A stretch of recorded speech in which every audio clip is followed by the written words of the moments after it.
There are stories whispered by the elders at the dying of the fire, stories of men who dared to challenge the gods.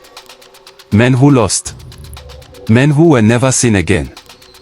But one story, one tale still lingers in the shadows. The night Obika, the fearless hunter, played a deadly game with Ekwensu, the trickster god. And won. Or so he thought. The challenge begins. Obika stood at the crossroads, his spear gripped tightly. The forest was unnaturally still. No insects. No wind. Then, he heard it. The slow clap of hands, deliberate, mocking. From the shadows, a figure emerged. Tall. Cloaked in shifting darkness. Eyes glowing like molten coal. A smile that stretched, too wide, too knowing. Ekwensu, smooth, playful, yet menacing. Obika, hunter of men, slayer of beasts. But tell me, can you outwit a god? Obika, steady, but wary. State your challenge, spirit. Ekwensu chuckled, a sound like snakes slithering over dry bones. Ekwensu. A simple game, hunter. 3 riddles. 3 chances. Answer correctly, and you walk away. Fail, and your soul will serve me in the underworld forever.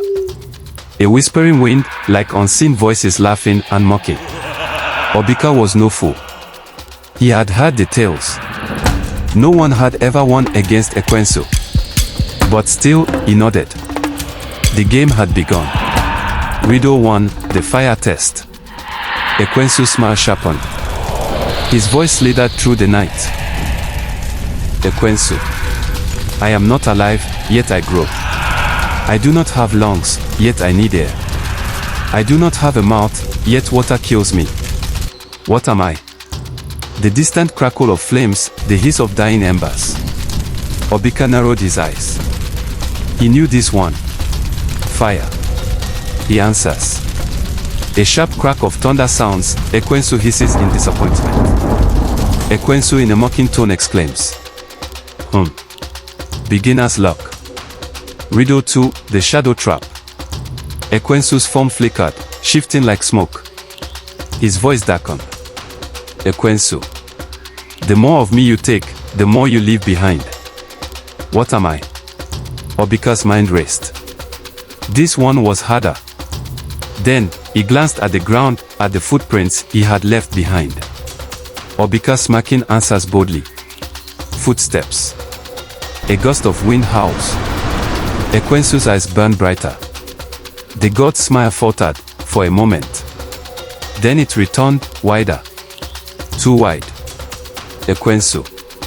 Clever boy, but let's see if you can survive the last riddle. Riddle 3 is the soul's map. Ekwensu stepped closer. The air grew colder. The world around them seemed to bend, distort, like something was watching. Ekwensu, voice deadly quiet. I have cities, but no houses. I have mountains, but no trees. I have water, but no fish. What am I? Suspense building. Obika's breath itched, his mind reeled. This one was dangerous. Ekwensu's form shifted, his arms stretching, his grin splitting into something inhuman. The underworld was opening. Time was running out. Obika whispers, then speaks stronger. A map. The answer is a map. The underworld snapped shut. The trickster god had been beaten. But was it over? Ekwensu's smile faded. His eyes dimmed, just for a moment. Then, he laughed. Softly at first, then louder, and louder, until the night trembled with it. Ekwensu grinning. And whispering. You are lucky, mortal. But tell me, do you truly think this is over? Obika's blood turned to ice. Ekwensu leaned closer, his voice now a shadow in the wind. Ekwensu. 3 riddles. 3 answers. You played my game and won, but Obika, did I ever say I only had one game? On a sudden gust of wind, Ekwensu vanishes, the trees whisper. The shadows watch. Obika stood alone. Or so he thought. He had beaten the trickster once. But the trickster god was not finished with him.